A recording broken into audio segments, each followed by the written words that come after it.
The vast emptiness of space stretched endlessly before the Galactic Council monitoring station, a gleaming structure of silver and crystalline surfaces that hung like a jewel against the backdrop of stars. Inside, the quiet hum of advanced machinery filled the air as countless sensors scanned the surrounding sectors for any sign of activity. Senior Observer Daeho sat at his command station, his long fingers dancing across holographic controls as he monitored the daily traffic of thousands of ships moving through Council space.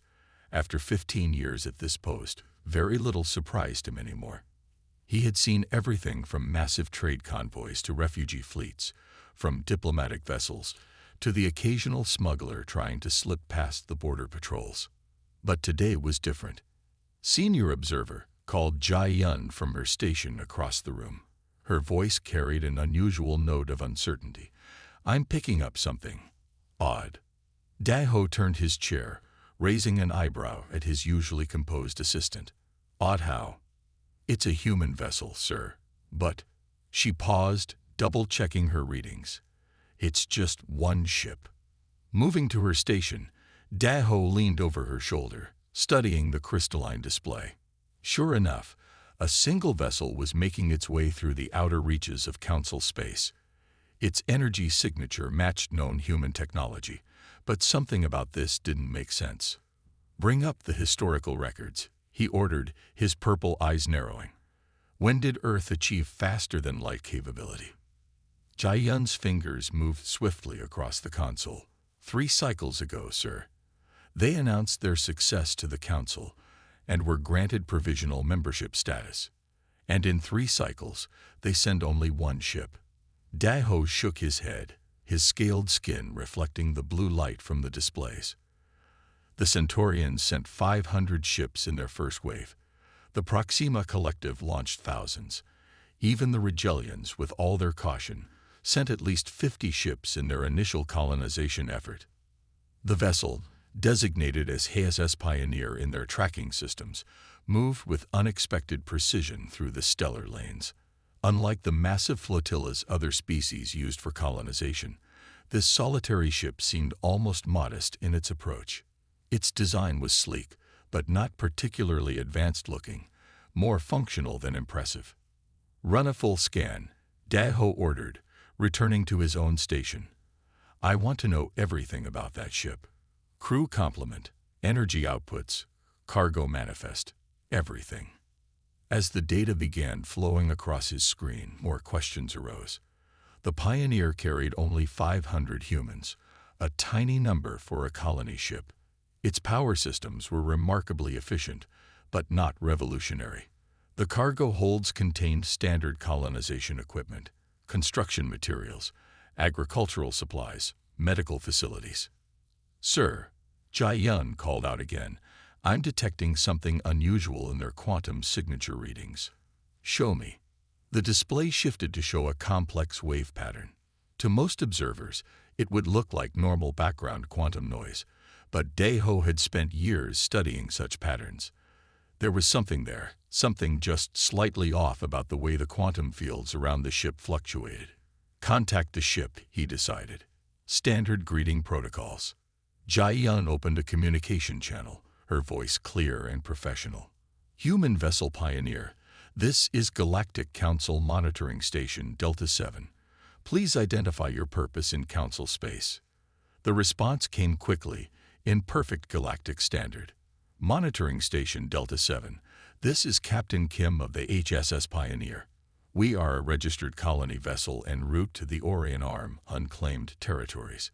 Transmitting our Council clearance now." Everything about the response was proper, polite, and completely by the book. The clearance codes checked out perfectly. There was absolutely nothing wrong with any of it, and that's what bothered Daeho the most.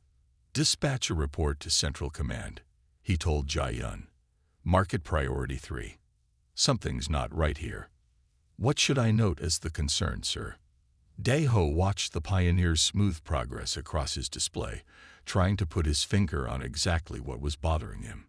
"Note that Earth, a species new to faster-than-light travel, has chosen to send a single colony ship rather than a fleet. Note the unusual quantum readings. And he paused, considering his words carefully. Note that they seem entirely too confident for a species making their first venture into deep space. As Jai-yun prepared the report, Daho continued to watch the pioneer's progress. In all his years of service, he had learned to trust his instincts. Right now, those instincts were telling him that this single human ship was more than it appeared to be. He just couldn't figure out why. The station's systems continued their constant monitoring. As the Pioneer made its way deeper into Council space, its solitary presence a mystery that would soon have the entire Galactic Council questioning everything they thought they knew about humanity. Sang-min stood at the observation post overlooking the human settlement, his eyes fixed on the rapidly expanding colony below. The morning sun cast long shadows across the buildings that seemed to multiply overnight, like plants growing in fast motion. For 2 months, he had watched this transformation with growing amazement and unease. What had started as a simple landing site was now a bustling community of interconnected structures. The humans worked with an efficiency that defied all previous colonial establishment patterns. Where other species took years to build sustainable colonies, these humans had created a functioning civilization in mere weeks. Today, something new had caught his attention. The energy readings from the settlement had shifted again, showing patterns that made no sense based on known human technological capabilities. Sang-min adjusted his scanning equipment, making sure there wasn't an error in the readings. Another anomaly, asked one of his junior observers, walking up behind him with a fresh datapad. The third one this week, Sang-min replied, his fingers moving across the holographic display. Look at these energy signatures. They're nothing like what we saw from Earth during the first contact. The display showed waves of energy pulsing from the colony center, where the Pioneer had landed. The ship itself had been partially dismantled, its components integrated into what the humans called their central hub. But instead of becoming less active, the energy outputs had grown stronger. Sang-min prepared his daily report for Council Overseer Ha-won, knowing she would want detailed information about these developments. As he compiled the data, he watched a new residential section taking shape below.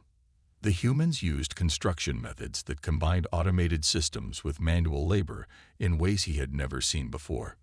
Council Overseer Ha-won. He spoke into his communication device, requesting immediate consultation. The response came quickly. Proceed with your report, Observer Sang-min. The colony's development continues to exceed all projected timelines. They've completed another residential sector. But that's not what concerns me. The energy signatures we're detecting. They're evolving. Each spike is followed by a new baseline, higher than the last. Through his viewer, Sang-min could see humans moving about their daily tasks. They looked so ordinary, going about their business as if they weren't accomplishing the impossible. Children played in newly created parks, workers moved between buildings, and researchers worked in labs that had sprung up seemingly overnight. Send me the complete data, Ha-won ordered. Have you identified the source of these energy fluctuations? That's the strange part, Sang-min replied, zooming in on the central hub. They seem to originate from what's left of their ship, but the energy pattern doesn't match any known propulsion system or power source. It's almost as if. He hesitated, knowing how unlikely his theory would sound. As if what? As if they're creating something big. The quantum fluctuations suggest they're manipulating space-time itself, but on a scale that should be impossible with their level of technology. A group of human scientists emerged from the central hub, carrying equipment Sang-min didn't recognize. They moved with purpose, setting up their devices in a precise pattern around the building.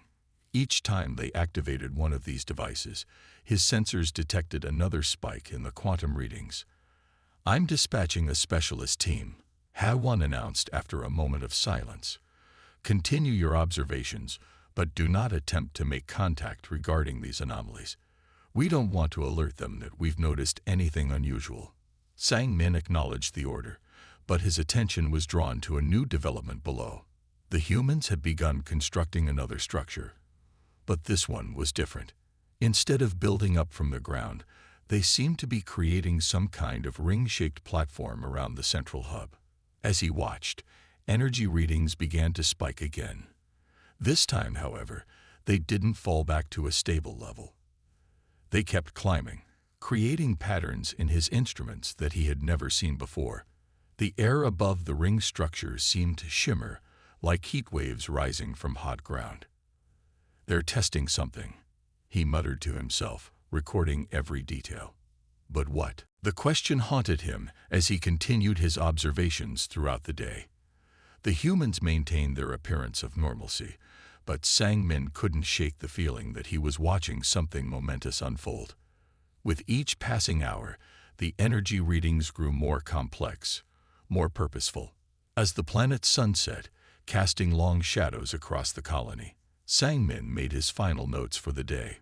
The humans had accomplished in 2 months what should have taken years, and yet they acted as if this was entirely normal. Their single ship had turned into a thriving colony, but something told him this was just the beginning. Whatever they were building, whatever they were planning, one thing was becoming clear.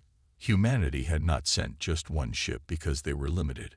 They had sent one ship because that was all they needed. The quantum fluctuations pulsed once more in his readings, stronger than ever, as darkness fell over the colony. Tomorrow would bring more questions, more anomalies, and perhaps, finally, some answers. Special Investigator Yoon-hee's office was a maze of holographic displays, each showing different aspects of the human colony's development. The soft blue glow from the screens cast dancing shadows on the walls as she stood in the center, her eyes moving from one display to another. She had been studying these patterns for weeks now, and something was finally starting to take shape in her mind. "Ta-Woo, come look at this," she called to her partner, who was analyzing data at his desk. "I think I found something."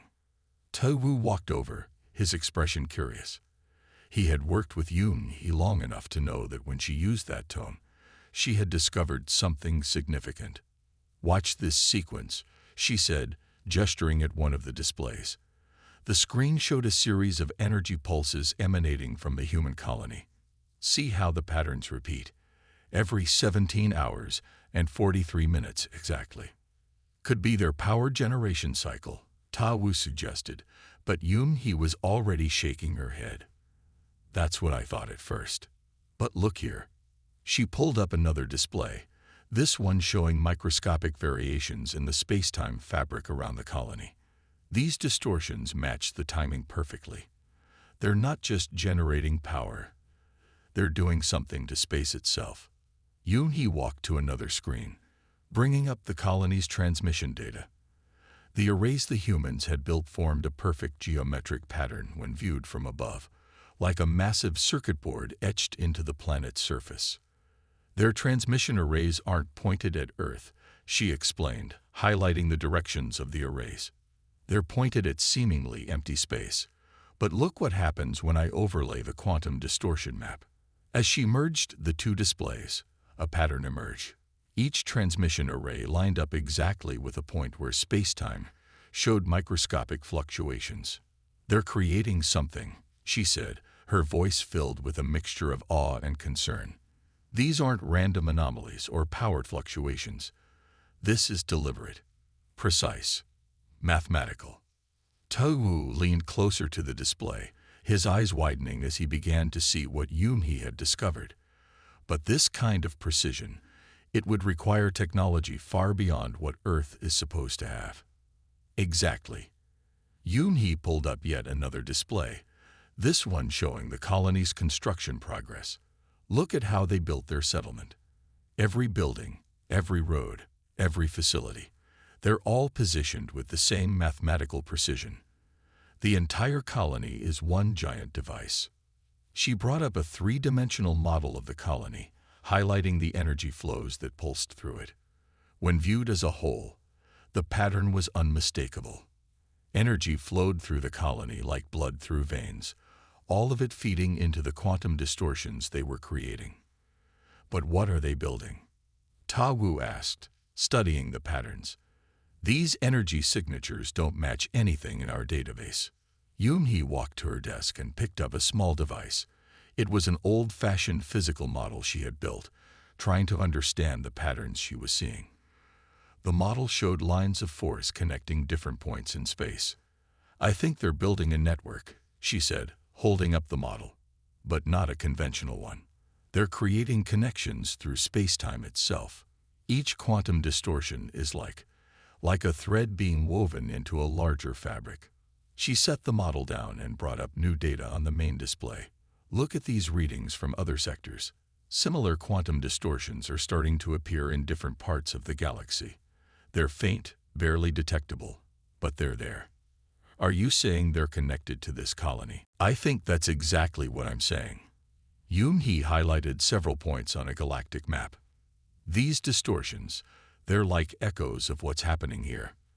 The humans aren't just building a colony. They're building something much bigger." A new alert flashed on one of the screens. Another quantum spike was beginning.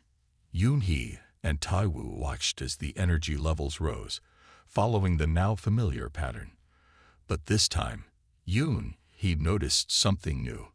The space-time distortions, they're starting to synchronize. She quickly brought up multiple displays, tracking the phenomenon.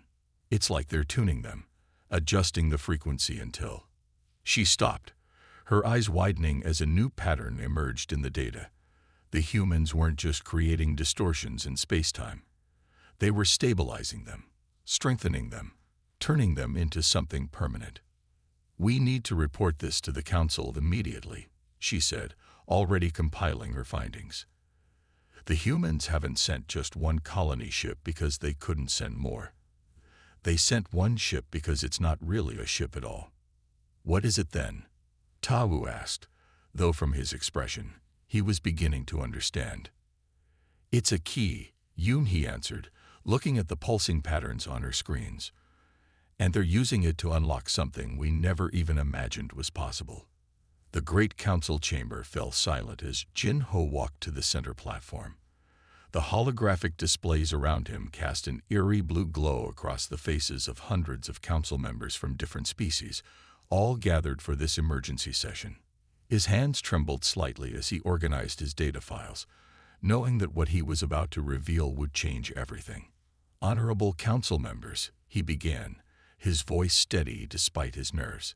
"What I am about to show you will redefine our understanding of not just human capabilities, but of space travel itself." The main display activated, showing a three-dimensional model of the human colony.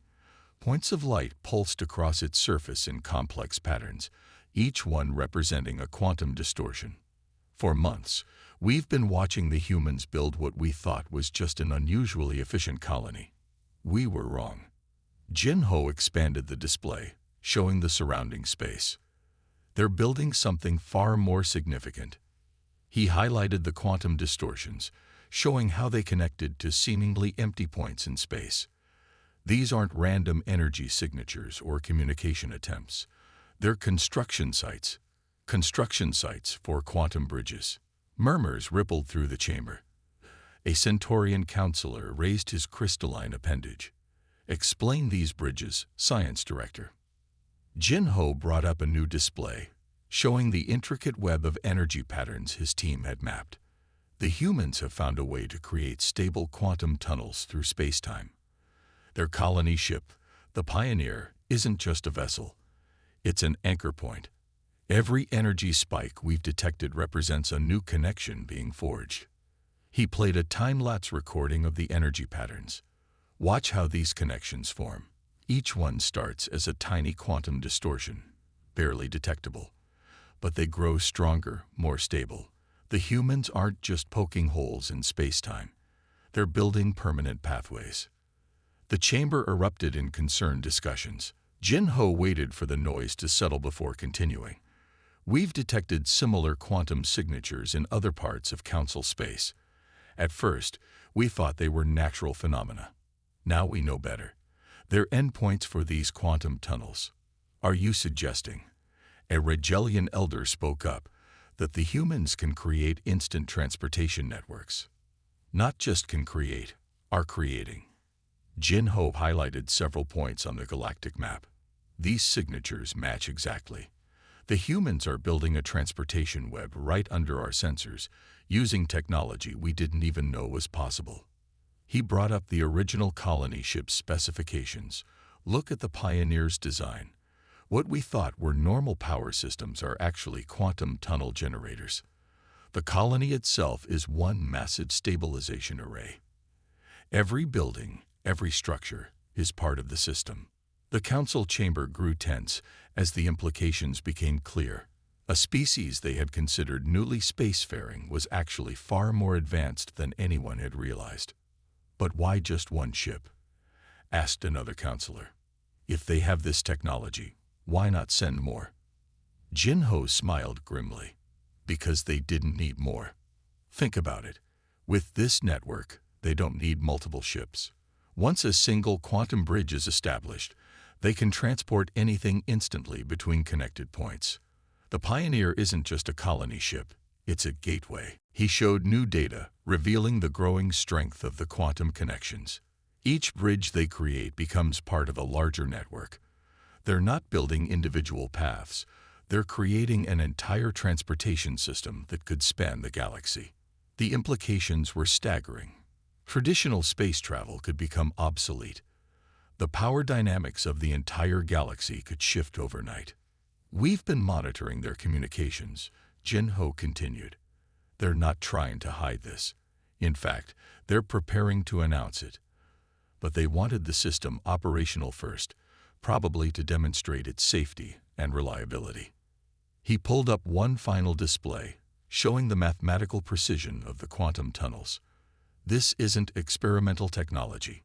It's refined, perfected. They didn't rush into space like we thought. They waited until they had something revolutionary. The council chamber was dead silent now, every member processing the magnitude of this revelation. Humanity hadn't stumbled into galactic civilization. They had planned their entrance carefully, strategically. I recommend, Jin-Ho concluded, that we prepare for significant changes in how interstellar travel and commerce operate. The humans haven't just joined our galactic community.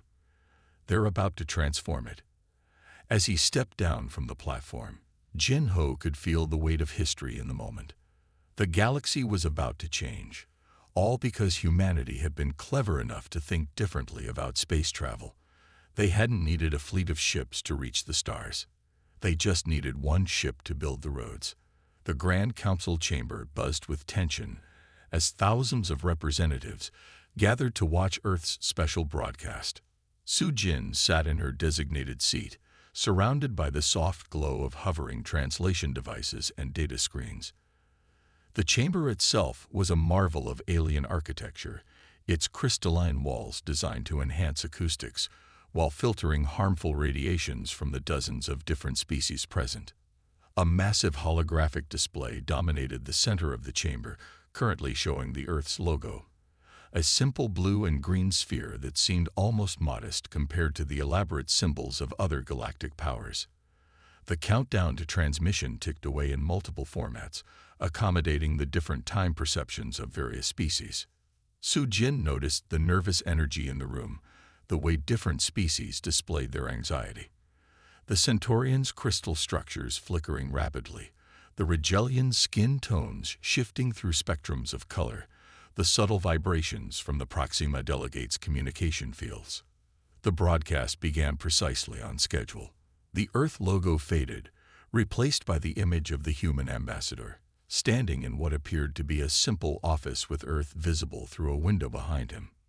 Greetings to the Galactic Council and all sentient species, the ambassador began, his voice automatically translated into hundreds of languages. Today, Earth formally announces the success of Project Gateway, and with it, a new era of galactic travel. Su-Jin leaned forward, like many others in the chamber, as holographic displays showed the pioneer colony, now transformed into something far more complex than a simple settlement. 3 years ago, when Earth achieved faster-than-light travel, many wondered why we seemed hesitant to join the galactic community fully. Some interpreted our caution as fear, others as technological limitation. The ambassador smiled. The truth is far different. The display shifted to show complex quantum mechanics diagrams that Sujin recognized from the research team's reports. We had discovered something extraordinary, a way to create stable, controllable wormholes using quantum entanglement principles. But we needed time to perfect it, to ensure its safety and reliability. Murmurs rippled through the council chamber as the ambassador continued. The Pioneer was never designed to be a traditional colony ship. It is a seed point, the first node in what will become a galaxy-spanning network of instant transportation hubs. The holographic display showed the quantum tunnels spreading from the Pioneer colony, each connection point glowing with possibility. What you have been detecting as energy anomalies are actually the first stable quantum bridges ever created. Each one represents a point where space-time has been carefully folded, creating safe, instant pathways between distant points. Sujin watched as her fellow council members reacted to the revelation. Some sat in stunned silence, others engaged in hurried discussions with their delegations. The implications were enormous. "We understand this revelation may cause concern," the ambassador acknowledged. "A technology this powerful could be seen as a threat. That is why we chose to demonstrate it gradually, transparently, allowing your scientists to study and verify its safety." The display showed the intricate safety systems built into each quantum bridge, the multiple redundancies and fail-safes that made the system practically foolproof. Our goal was never to gain an advantage over other species, but to solve one of the greatest challenges facing our collective civilizations, the vast distances between us. Sujin's datapad filled with incoming analyses and reactions from various departments. The economic implications alone were staggering.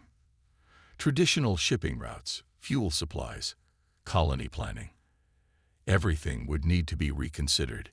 In the spirit of galactic cooperation, the ambassador continued, Earth is prepared to share this technology with all council members. We envision a future where distance is no longer an obstacle to trade, diplomacy, or cultural exchange.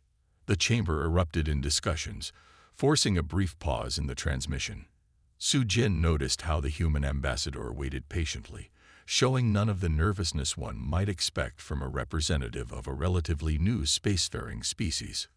When order was restored, the ambassador made his final point. The Pioneer colony is now fully operational as our first gateway hub. We invite council representatives to visit and inspect the facilities. See for yourselves how this technology can transform our shared future. The transmission ended, but the discussions in the council chamber were just beginning. Sujin watched as various species formed groups, some excited, others concerned, all trying to understand the full implications of what they had just learned. She pulled up the latest data from the Pioneer colony on her pad. The quantum bridges were already stable, tested, and ready for use. Humanity hadn't just theorized this technology. They had perfected it before revealing it to the galaxy. As the council chamber buzzed with activity around her, Sujin realized that this was more than just a technological breakthrough. It was a moment that would be remembered in galactic history, the day humanity showed that sometimes the quietest approach could lead to the most revolutionary changes. The galaxy would never be the same, and it had all started with a single ship that was so much more than it appeared to be. The emergency council session stretched into its third day. Min-Su stood at the center of the circular chamber, his traditional leadership robes feeling heavier than usual as the weight of the situation pressed down on him. The faces of hundreds of species looked down at him from the tiered seating, their expressions ranging from fear to anger to cautious optimism. "Order," Min-Su called out, his voice cutting through the heated debates. "We must maintain order if we are to address this situation properly." The chamber gradually fell silent, though tension still crackled in the air like static before a storm. Holographic displays floated around the room, showing real-time data from the Human Gateway Project. Each new reading seemed to confirm what they all feared. Humanity had achieved something that would forever change the balance of power in the galaxy. "The Security Council's assessment is clear," Min-Su began, gesturing to the latest reports. "Humanity hasn't simply developed faster than light travel. They found a way to bend space itself to their will. The implications of this technology are beyond anything we've encountered in 10,000 years of galactic civilization. A Rigelian representative rose from his seat, his crystalline form pulsing with agitation. We must act now, before they complete their network. Once these gateways are established, it will be too late. And what would you have us do? Countered a Centaurian elder, her voice resonating through the chamber. Attack them. The very existence of this technology proves we've underestimated them from the start. Who knows what other advances they've kept hidden? Min-Su watched the debate unfold, noting how the council had split into distinct factions. The military coalition, led by the Rigelians, pushed for immediate action to contain human expansion. The Trade Alliance saw opportunities in the new technology.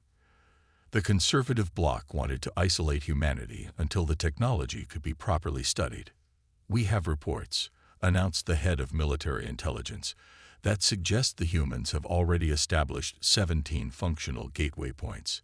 Each one could potentially transport an entire fleet instantly. The chamber erupted in concerned murmurs. Min-Su raised his hand for silence. Yet they have shown no aggressive intentions. Their offer to share the technology seems genuine. Or it's a clever trap, growled a Proximan delegate. Give us the technology, let us depend on it, then control the entire network.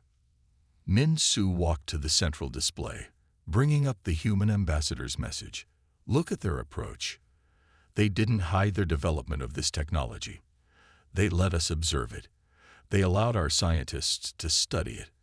They've been transparent about their intentions. Transparent, scoffed another delegate.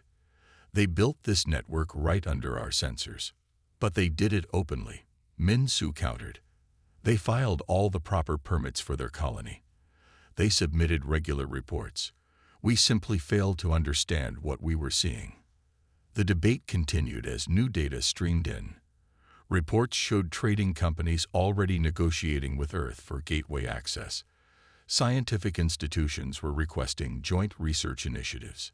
Military strategists were redrawing their defense plans. We cannot ignore the implications. Min-Su addressed the chamber again. This technology will reshape our civilization, whether we approve or not. The question is not whether to accept it, but how to adapt to it. A senior member of the Science Council stepped forward. Our preliminary analysis suggests the gateway technology is as safe as they claim. The quantum tunnels are stable, controlled, and remarkably efficient. But what of our existing infrastructure? Demanded a representative from the Transport Guild.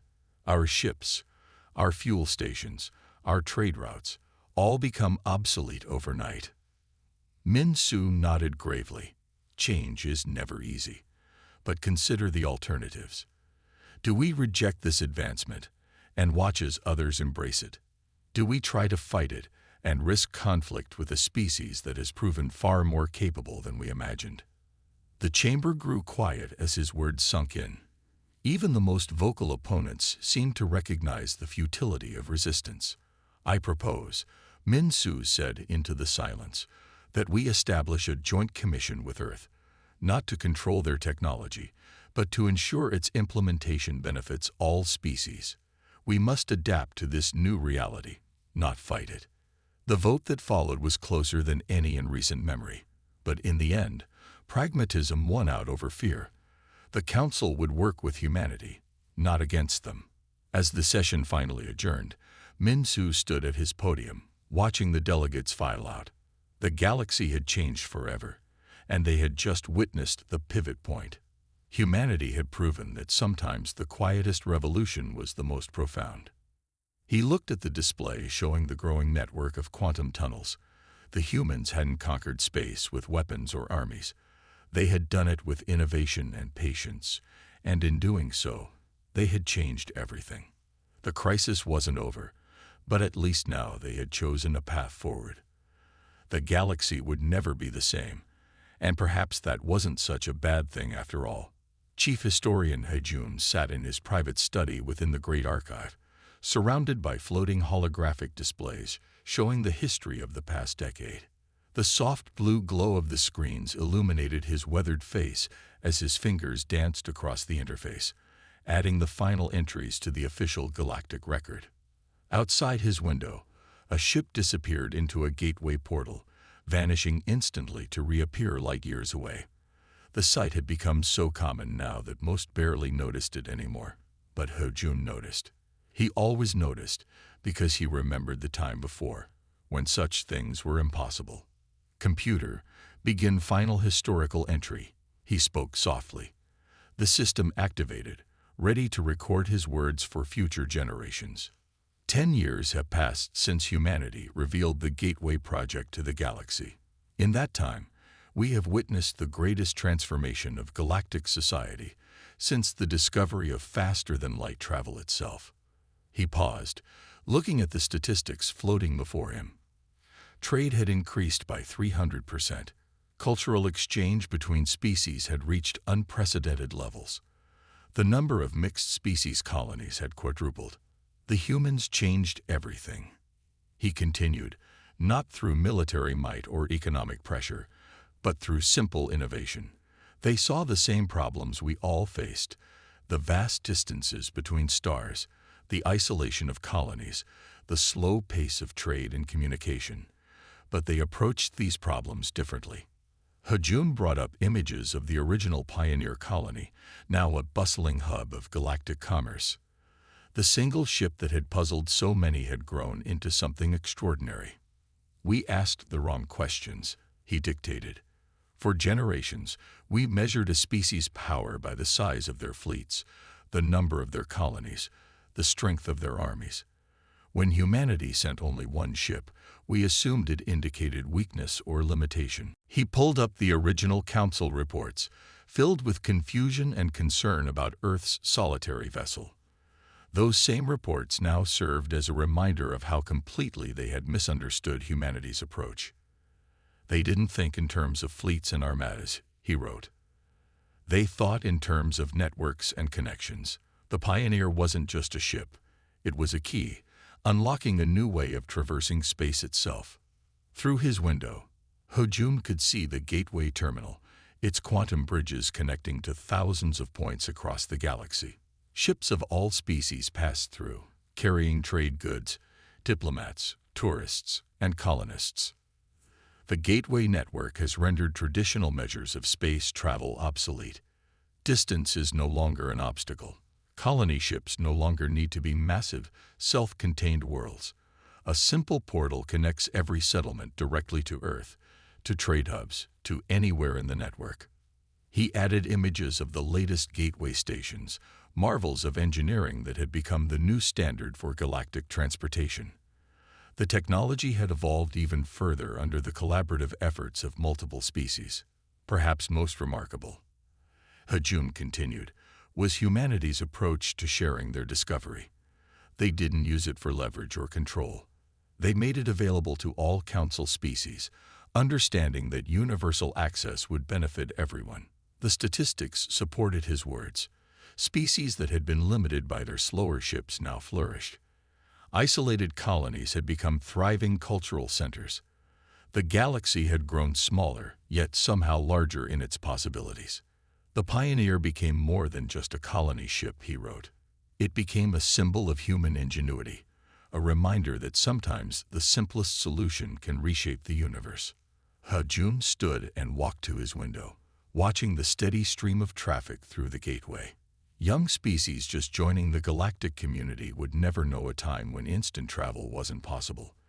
They would take it for granted, just as they took for granted the peace and prosperity it had helped create. "As I complete these archives," he dictated his final entry, "I am reminded of an old human saying, the best solutions are often the simplest." They sent one ship to build 1,000 bridges, and in doing so, they built something even greater, a truly united galaxy. He added one last note, meant for future historians who might study this period. Remember this lesson well. Judge not by the size of the fleet, but by the power of the idea. Humanity didn't conquer space. They simply found a better way to cross it. With a gentle gesture, Hajum closed the archive. The holographic displays faded, leaving him alone with his thoughts and the view of the gateway, still steadily pulsing with the quantum energy that had changed everything. The galaxy had asked why humanity sent only one ship. The answer had been simple all along. One was all they needed. Asterisk end of historical record asterisk.